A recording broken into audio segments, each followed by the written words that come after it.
வாயில இருந்து வர ஒரே வார்த்தை அப்பா மட்டும்தான். உண்மையை சொல்லணும்னா அம்மானு கூட அவ வாயில வரல. அம்மா என்னமா நடக்குதுங்க? பேசாம வேடிக்கையை மட்டும் அழகுற. அது ஓ அம்மா இல்லடா. என்னடா ஐஸ்வர்யாவை போய் அம்மானு கட்டி பிடிச்சு அழுவுற? அது உனக்கு சின்னமாடா.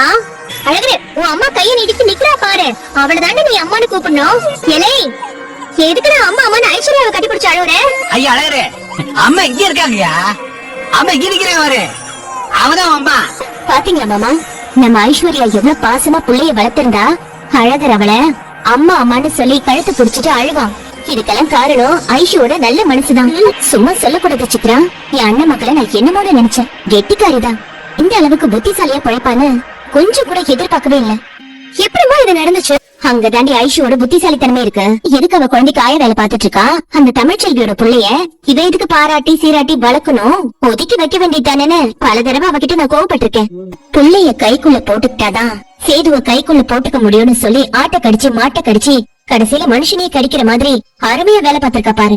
அந்த தமிழ்ச்செல்வி முன்னாடியே அந்த அம்மானு கூப்பிட வச்சு அவளை உசுரோட சாக வச்சா பாரு. அது தாண்டி என் அண்ணன் மகன்.